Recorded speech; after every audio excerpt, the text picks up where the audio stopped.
બોરસદ વિધાનસભા પ્રબુદ્ધ સંમેલન બોરસદ વિધાનસભાના ઝારોલા ગામે નેક્સ્ટ જેન જીએસટી રિફોર્મ તથા સ્વદેશી અને આત્મનિર્ભર ભારત અભિયાન અંતર્ગત પ્રબુદ્ધ સંમેલનનું આયોજન કરવામાં આવ્યું।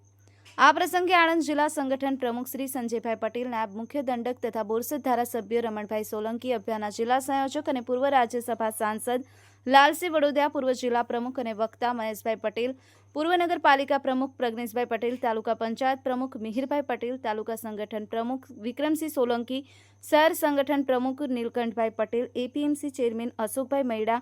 કારોબારી ચેરમેન મફતભાઈ સોલંકી, સરપંચ ધવલભાઈ પટેલ, જિલ્લા પંચાયત સદસ્ય શ્રીમતી સપનાબેન ઠાકોર, જિલ્લા મહિલા મોરચા મંત્રી શ્રીમતી શિલ્પાબેન બ્રહ્મભટ્ટ, મહામંત્રી,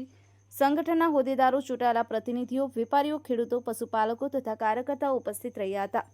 કાર્યક્રમનો ઉદ્દેશ્ય આત્મનિર્ભર ભારતના દિશામાં વેપાર, કૃષિ અને ઉદ્યોગ ક્ષેત્રે નવી નીતિઓ અને જીએસટી સુધારવાના લાભો અંગે જાગૃતિ લાવવાનો રહ્યો।